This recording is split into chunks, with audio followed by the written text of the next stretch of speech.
بسم اللہ الرحمن الرحیم۔ چھوٹا امام باڑہ، شیش محل، حسین آباد، لکھنؤ۔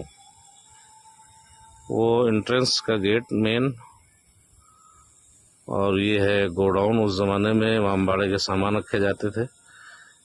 یہ چھوٹے چھوٹے روم بنے ہوئے ہیں۔ اس امام بارگاہ میں کام کرنے والوں کے رہنے کی جگہ ہیں، اور یہ تالاب خوشنما منظر پیش کر رہا ہے، فوارہ۔ اور یہ محمد علی شاہ کی، جنہوں نے یہ حسینیہ بنوایا تھا امام باڑہ، ان کی بیٹی کا مقبرہ۔ اور یہاں پر بھی کام کرنے والوں کی رہنے کی جگہیں، خاص لوگ، نگہبان اور خدام، اور ایک ہال ہے جس میں ذوالجناح 12 مہینے رکھا جاتا ہے، حفاظت ہوتی ہے۔ اور یہ چھوٹا امام باڑہ، تاریخ تعمیر بھی لکھی ہے۔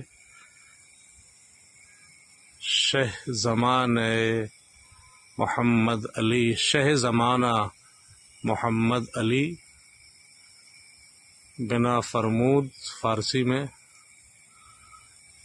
امام بارہ پہ ذکر و مجلس حسین، ضروع آہ دلم خواند نو ہے تاریخ، بنا تعزیہ و ماتم امام حسین علیہ السلام، 1253 ہجری۔ اور یہ چچا ہیں کاظمی صاحب کے، جو اس امام باڑے کی دیکھ ریکھ کرتے ہیں، اللہ انہیں سلامت رکھے۔ بڑی تاریخی چیزیں ہیں لکھنؤ میں، نوابین اودھ نے جو چیزیں بنا دی، آج ہماری پہچان انہیں سے ہو رہی ہے۔ امام باڑے کا اندرونی حصہ،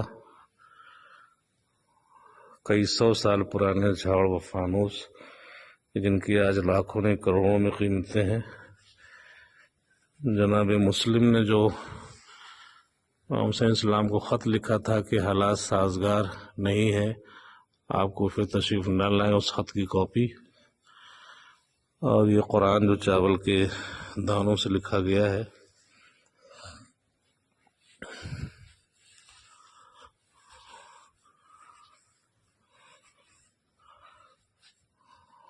فارس سے جو روضہ کسی نے ہدیہ کیا تھا اس امام باڑے کو، اور یہ ہاتھی کے دانت سے بنی ہوئی زری، یہ بھی 8ویں امام کے روضے سے کئی 100 سال پہلے یہاں ہدیہ کیا گیا تھا۔ بادشاہ محمد علی کے والدہ کی قبر ہے یہ، اور یہ خود بادشاہ محمد علی کی قبر۔ بادشاہ محمد علی کی والدہ مکے گئی تھیں، اور کافی درہم و دینار دے کر یہ پتھر لیا تھا مکے سے، جس پر کہتے ہیں کہ حضور پاک کے قدم مبارک کے نشان ہے۔ وہ اوپر انگلیوں کے نشان دکھ رہے ہیں ہلکے ہلکے۔ اور یہ زری بھی کہتے ہیں بہت پہلے بادشاہ نے غالباً عراق کے کسی امام کی قبر سے منگوایا تھا یا رکھوایا تھا، تاکہ جو شیعہ وہاں نہیں جا سکتے تھے اس وقت وہ یہیں زیارت کر لے۔ اور یہ کانچ کی سراہی میں پورا روضہ بنا ہوا۔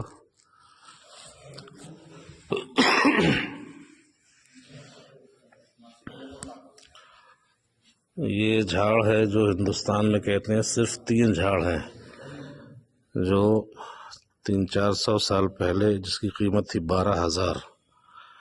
ایک یہاں ہے، دوسرا پٹیالہ میں ہے، اور تیسرا کسی اور جگہ ہے ہندوستان کے۔ چچا تیسرا یہ جھاڑ کہاں ہے؟ ایک پٹیالہ میں ہے ہندوستان میں، ایک یہاں ہے جی، حیدرآباد میں۔ اچھا تیسرا جھاڑ یہ حیدرآباد میں ہے، پہلا یہاں ہے، دوسرا پٹیالہ پنجاب میں، تیسرا وہاں حیدرآباد میں۔ محمد علی شاہ نے 1837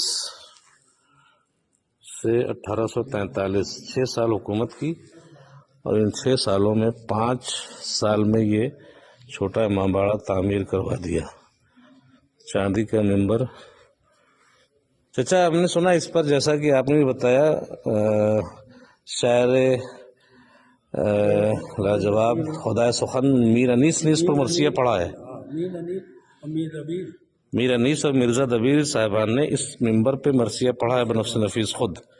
بڑی بڑی ہستیاں آ کے پڑھ کے گئی ہیں. بہت اچھی بات. ان دونوں کے علاوہ بڑے بڑے جید علماء نے زمانے کے لوگ غفرم آپ صاحب، کبن صاحب، کلب حسین، کلب عابد صاحب. کلب صاحب کا زمانہ تو خود میں نے دیکھا ہے، جی جی ڈاکٹر کلب صادق صاحب وغیرہ. جی جی.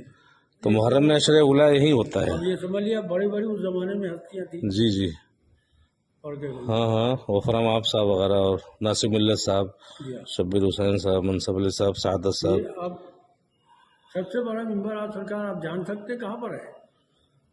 مطلب شہرت کے اعتبار سے یا ہائٹ کے اعتبار سے؟ ہیڈ کے حساب سے، عورت کے حساب سے بھی. ہائٹ کے اعتبار سے تو میں نے وہاں دیکھا مدینے میں حضور پاک کا جو ممبر تھا اس کے کئی گنا ہے. لکھنؤ میں بڑے مامبڑے میں شاید ہے، آصف الدولہ میں. درگاہ میں جناب اچھا درگاہ میں، ہاں وہ جو مغل شاہ کا امام بڑا ہے اچھا، اسی میں سب سے بڑا ممبر. ہاں ہاں اس کے بعد لکھنؤ میں لوگ ہاں ہاں تو بہت جگہ ہے، لیکن اس کی اہمیت اس سے دوچندہ ہو جاتی ہے کہ میر انیس جیسے جی ہاں محب اہل بیت و شاعر لاجواب نے خود اس پر مرثیہ پڑھا ہے، مرزا دبیر نے بھی، اور بہت سارے نامور مرثیہ نگار اور شعراء گزرے ہیں لکھنؤ میں. تو یہ سارے جھاڑ فانوس اسی زمانے کے ہیں جو اس وقت واقع ان کی قیمت طے نہیں ہو سکتی. مولانا کے دربار جو لگ جائے اس کے جی جی جی بڑے بڑے لوگ یہ سب پہچان کر کے گئے نواب لوگ راجی قائم کرنے والے جی جی. یہی لوگ. تو یہ تعزیے جو اندر رکھے ہوئے ہیں یہ سب محرم میں نکلتے ہیں، جی ہاں پھر واپس وہیں پہ رکھ دیے جاتے ہیں. دوسرے لا کے رکھے. بالکل.